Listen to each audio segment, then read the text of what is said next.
So I know within our industry, the choice of drugs is cocaine, alcohol, and I believe heroin, especially in the Caribbean, because it's easily Yeah, accessible. And maybe a lot of people watching this interview go, oh, meth, I don't do that. My drug is more superior, like cocaine it's a different class of drug. What would you have yeah. to say to someone who has that mentality?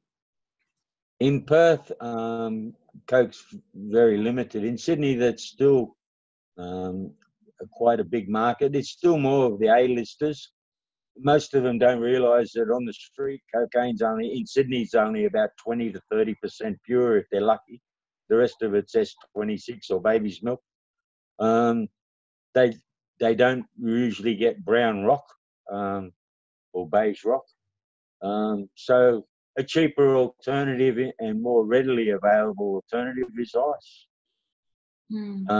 The rush from Coke, when I used it, I'd be lucky if it lasted 20 minutes, whereas the rush from ice can last a couple of hours. Mm, So it depends what you're looking for in the drug you're taking. mm, Both of them will keep you awake all night, which is probably why people take them anyway. mm. That exhilaration effect. Um, we've still got a comeback of heroin on its way back. We didn't suffer the same as Melbourne with I Mm, forget the name with the the patch that they get yeah, stronger from. yeah, That was killing. We haven't had that really hit Sydney, but okay, heroin still has got um, a subtle market that seems to always be there. yeah. But the big money maker, ice still sells from $350 to $500 a gram. Mm, Coke sells for 300 to 400 a gram, mainly because it's cut so much. They're both imported.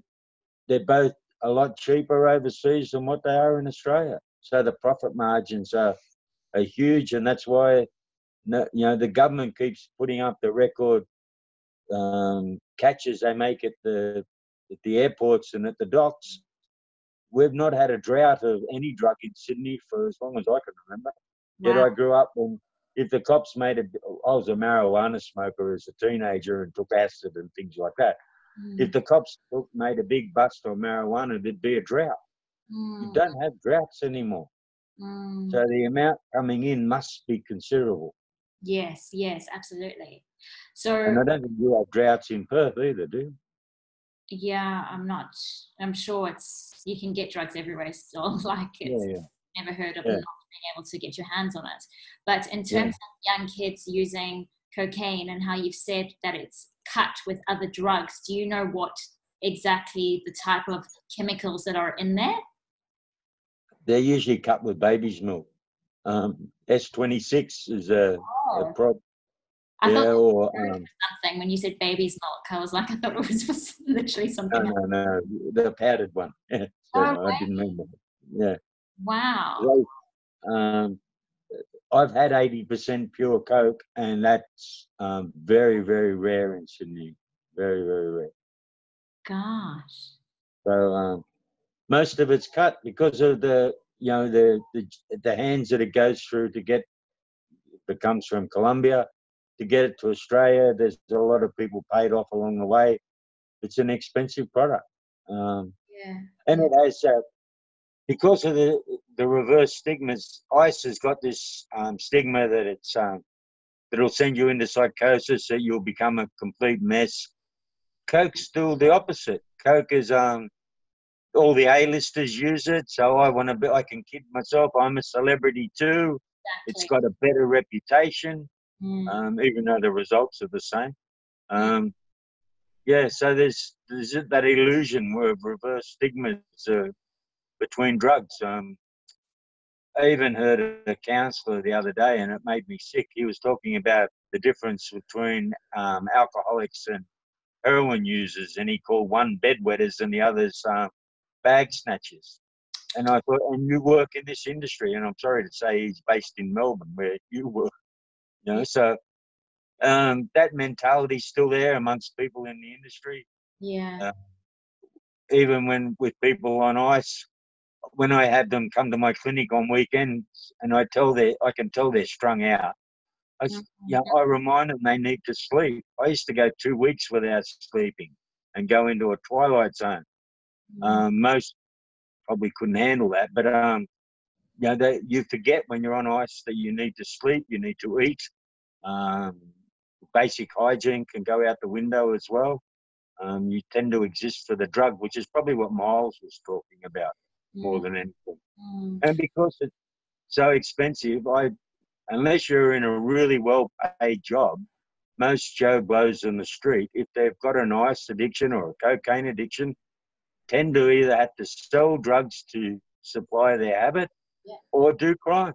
Well, they're doing crime selling it as well. But then you start mixing with the undesirables of the world, and you go from respectability to that other world. Yeah. And for me, what was so astonishing in jail was, I think maybe Miles told me that when you get medicated by the nurses in the jail, whether it's with methadone or whether they're smuggling in drugs, they would then consume it, swallow it, and then vomit it up and strain it through a sock and then sell it. Yeah, the butamorphine they do that with, and then they can smoke that. Yeah. There was and then we talked before about they made tobacco and other illegal substances within jails. So it's just silly. They also, when I was in there, I was offered methadone, and yet I'm not a heroin addict. I was offered Seroquel because it tends to knock people out. So I didn't use any substances in there. Years ago in New South Wales, when we had a corrupt minister running it, Rex Jackson, they used to allow drugs into jails because they thought prisoners were more controllable when they were on substance. So where we try and stamp out illegal substances going in there, we give them legal ones for the same result. So that they're more controllable. And they're coming out of jail. They went in on a lower dose of methadone. We get them presenting at Exodus, where they've come out on huge doses of methadone. So to get them back to normality or to wean them off is a long process. You can't just jump off of 100 mils of methadone a day to nothing in 5 minutes. No, you can't. So, and who pays along the way? Or does it become too hard and then the person goes back to using? I've got people that live near me that are on methadone and still use heroin. It's the methadone's basically for the days when they can't afford to buy heroin. That's it. Gosh, very tragic. And I commend you and thank you for all the work that you're doing and serving the community, because I know it's not easy, especially when you don't feel supported by the government and when the system fails us. It's very hard to do that, because I've been there and it burnt me out so many times. So thank you so much, Les, for what you do. Well, even Karine, this year, towards the end of last year, I had to go and identify a dead body with my boss alongside. This was a man that, when we tracked down his family, they hadn't seen him for 10 years. They knew him as a violent alcoholic. We knew him as a gentle soul who was just lost in the system. And he died of a heart attack and exposure on the front steps of the place alongside where we were. When we identified him, he was just another number to everyone. When we had a Memorial Day at Exodus for him, we had nearly 100 people turn up. We knew this guy really well. But the difference between when his family knew him and his son to what we knew him of, and there was a 10-year gap. And this man had just slipped through the cracks, and he was only in his late 40s, early 50s, so it was another wasted life. Not the previous part of his life, but the death was a waste. He should have lived on to his 70s, 80s. Absolutely. And been productive. He used to bring me food until I found out he was getting it from a garbage bin, and now I knocked it back. But But he was that type of guy, you know. So and we get addicts like that, or that one guy, he's got severe drug addiction and mental health problems. He goes back to a trauma where his wife, he was married, he was separated from his wife. He had two young kids. They were going to meet up in Sydney.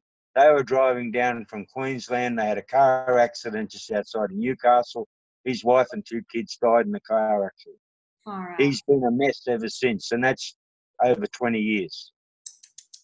So no one's ever treated him for the trauma of the Mm. losses he had in his life. Mm. And now he lives doctor shopping, and he's a heroin addict as well. He's on methadone. And yeah, all he needs is that longer term care. So I had a lady come the other day. She's in a private rehab. She's 9 months pregnant, battling addiction. She came to see us wanting clothing and stuff for her newborn baby when it pops out. And this lady was due to pop the baby at any stage. And yet she's in a rehab. So, you know, I know it was her choice to use. And when I talked to her, she'd been through, I named some of the rehabs and places she could go to when she got out of where she was. And she'd been through them all before. She was not just the new one that had just had an accident. She'd been through the system. So how the system had failed her along the way, or she'd failed in the system, only God knows the answer to that. But we gave her a lot of stuff, and this woman had nothing. And she's only a young girl, late 20s, early 30s. So what life in store for her? Yeah. And there'll be the stigma of I'd no doubt there's mental health problems there. There's probably some post-traumatic stress from along the way. A lot of women, if they get mixed up into the drug world or the crime world, have faced rape along the way. A lot of young men, the same thing. We don't have male prostitution as on show as what it used to be, but it's still there.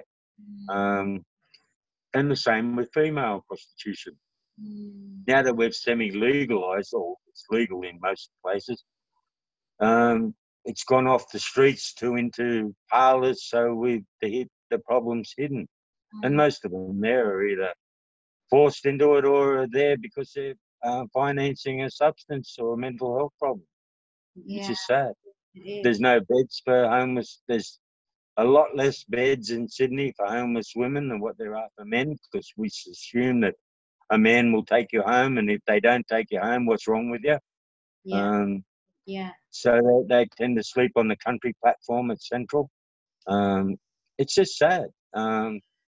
Or a woman will hitch on to a bloke purely for safety. Not through love doesn't come into it. It's basic animal survival techniques coming into it. Like you just sharing these stories, I know that, I don't know if you remember February, who he Yeah. also died. Yeah. And he was in our group for a very long time. Such a talented man, a talented hip hop dancer, artist, artist. A kind soul. He was a street kid from Indonesia, and again had a tough life. And I think what prison taught me is the true meaning of being non-judgmental towards people, and accepting them for who they are. And I encourage the community not to judge people for how they're presenting, but have that empathy and compassion to understand why they are the way they are, so that you can help them. Yeah, and Feb was even in death, he was his faith.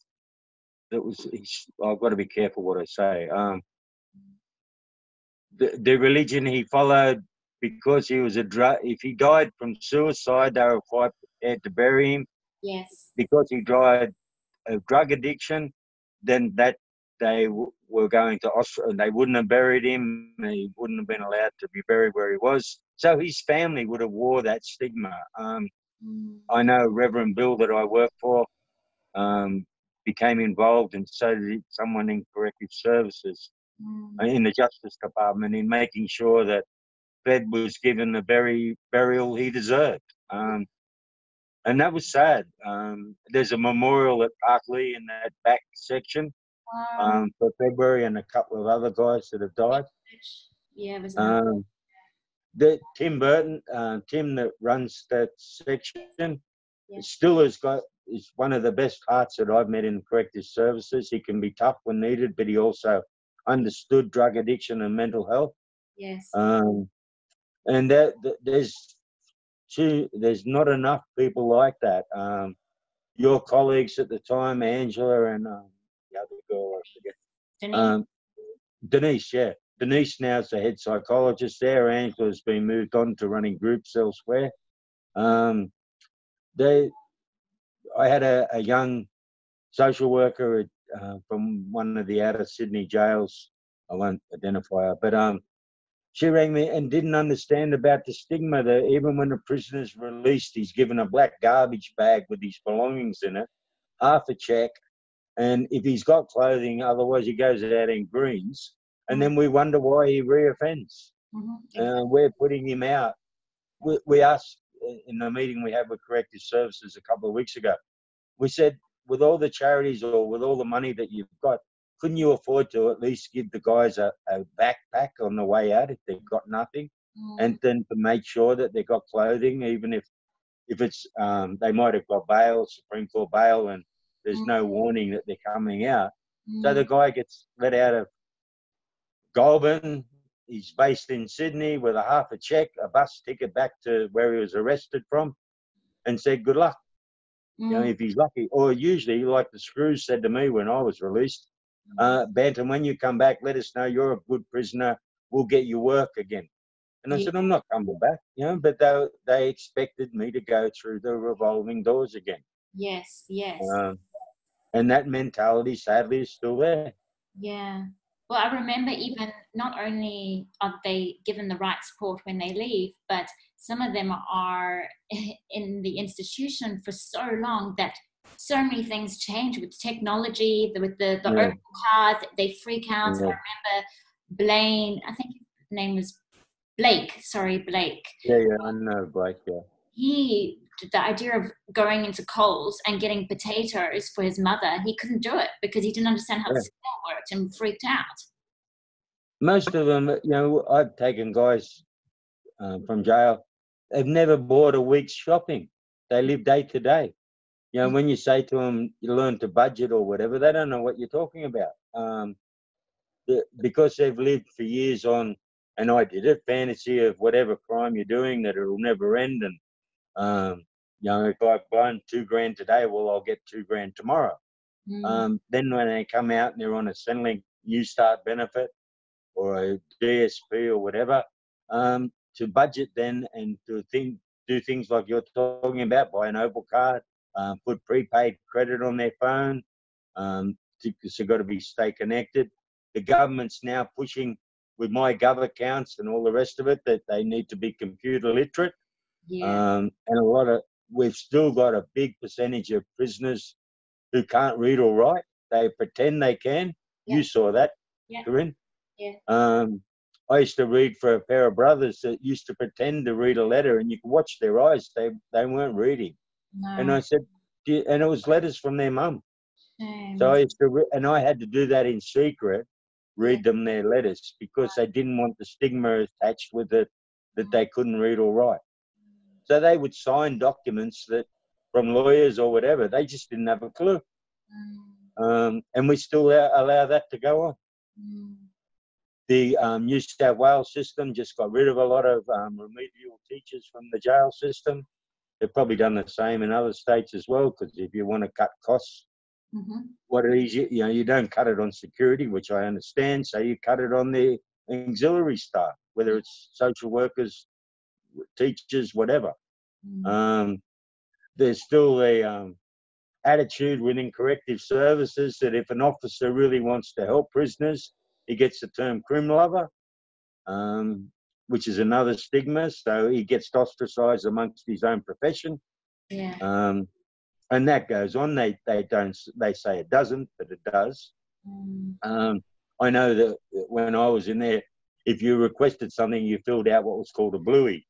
And as I'd submit it, I could hear the shredder going as I walked away. Because the system was, just because I asked for it now doesn't mean I get it put through.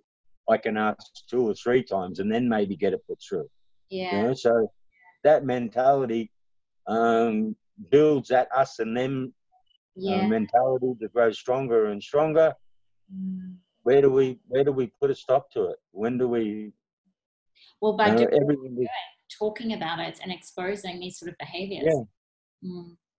And we, you know, you're trying to make a difference. We're trying to make a difference. We're not the do-gooder sitting on a fence that lives in Chatswood or leafy Scarborough, and that's you know, doesn't want so-called criminals coming near their homes. We don't. When someone comes to us for help, and I'm sure when they go to you for help, you don't ask their address and say, "Oh no, you're from Rockingham. I'd rather deal with people from Subiaco or Claremont." And we don't, at Asheville, we don't say that you live in Mount Druitt or Darling Point or Edgecliff. You know, we treat the person as a person, and I think we need to do more of that. Treat people as people, rather than their address, their bank account, their colour, their skin, their religion, whatever. Yeah, or their history, or their mental health, illness. Yeah, all of that. Yeah, what you were yesterday doesn't mean that that's what you are today or what you need to be tomorrow. Yes, exactly right. You know, so we all go through CBT training and that, but I think a lot of professionals forget what that is. Sounds good. I'm a CBT, cognitive behavioural therapy expert, but I won't apply that anywhere, or I won't really apply it to my patients because they might get well. Yes. Even I'll end on one. Even the stupid thing the government's done now with, and it exists in your state as well. To get on the DSP, you need to have a report from, if it's a mental health issue, you need to have a report from a clinical psychologist.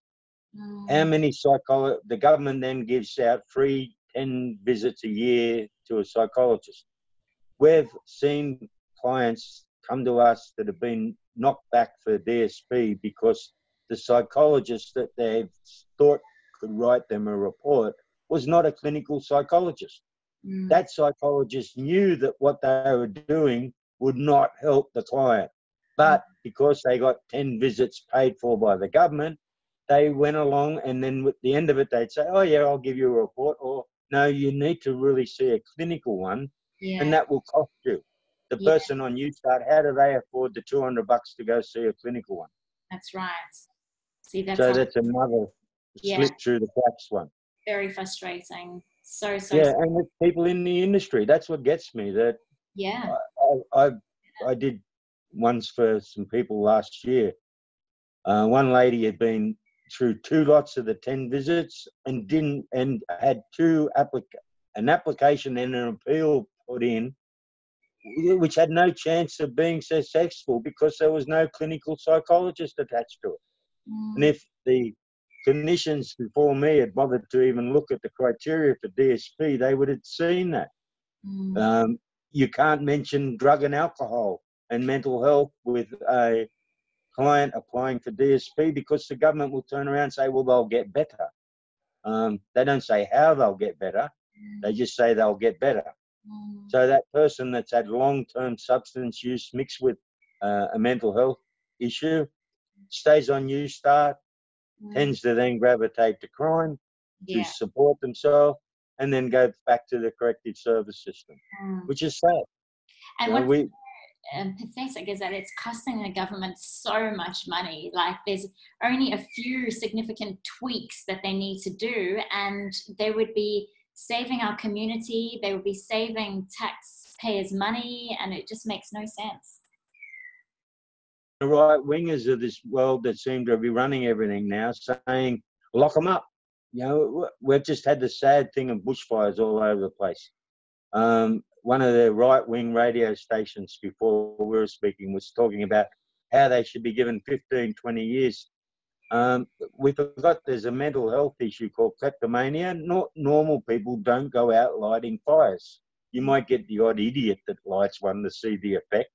But there are people with mental health issues who that then come out. We're not talking about helping them. We're talking about locking them up now for 15 to 20 years. Does that really solve anything? other than making the person in the leafy suburb feel good that we've acted, we've locked them up. Yeah, yeah. And sadly, though, what people, the right wingers forget is no matter who you lock up and how long they get out. And if we haven't corrected the problems they had before they went in, they will come out and repeat the same things again. Exactly right. Maybe in a worse way. You know? So that's sad. But it'd be great to catch up when you come to Sydney. Yes, I'll definitely send you a message. And thank you so much for your time and sharing your insight, knowledge, experience. Much appreciated by us all. And it's not all doom and gloom. We have a lot of successful people that have gone on to better lives and all that. And all they need is a little. And that's why we do this. I don't do this for money. I get by on what I earn. But the success is when you see someone that's turned their life around and you know you played a role in that person's life, whether they admit it or not, that's worth more than money can ever. Absolutely. That feeling you get.